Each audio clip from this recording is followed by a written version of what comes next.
It's the kind of moment that his mentor and his mate Peter Brock told him to enjoy. Look around, soak it in. Remember that this is a great day. This episode of Experts at Speed, powered by Coates, I'm going to be talking to a gentleman that has been involved in motor racing for 4 decades, spent some time in Formula One, and now is heavily involved in supercars. The one and only Tim Edwards.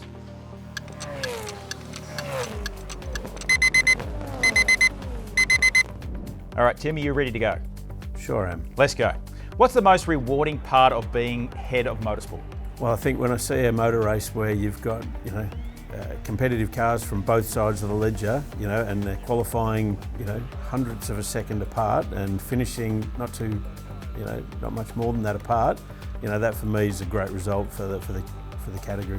What's the biggest challenge you've faced in your role? Probably keeping everybody calm. Parity is always a topic of conversation, and whoever's doing worse normally is the most vocal. So really trying to keep everybody calm and aligned and dealing with the facts. How do you manage the pressure of race day?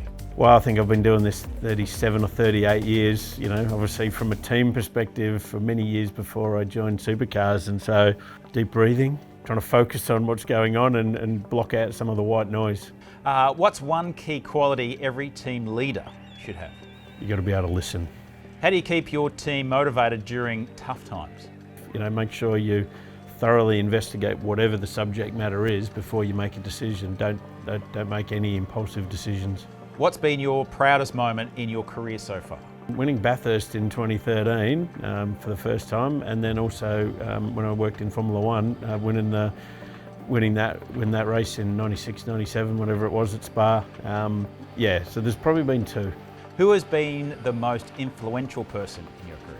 Eddie Jordan when I was in Formula One, and Tony Cochran since I've been in Supercars, and both for the same reason, because they got me to focus on the fact that we're in show business. We're here to entertain people. Yep, we're a sport, but we are here to entertain people, and so the show is probably the most important thing. What's your go-to method for staying calm under pressure? Go for a walk. All right, we're almost there, just coming around the last corner. What's next for motorsport from your perspective? Well, obviously, there's big news with Toyota joining the championship, so that's the next big thing that's coming. But ultimately, we know we have to explore new technologies. We just can't sit on our hands forever. We need to be receptive to what's going on in the outside world. I'm certainly not saying that we're going to be moving away from V8 engines anytime soon, if ever. But there's a lot of new technologies out there, and we've got to be receptive to those and figure out how they fit with our championship and our sport. Tim Edwards, thank you for being part of Experts at Speed, powered by Coates. My pleasure.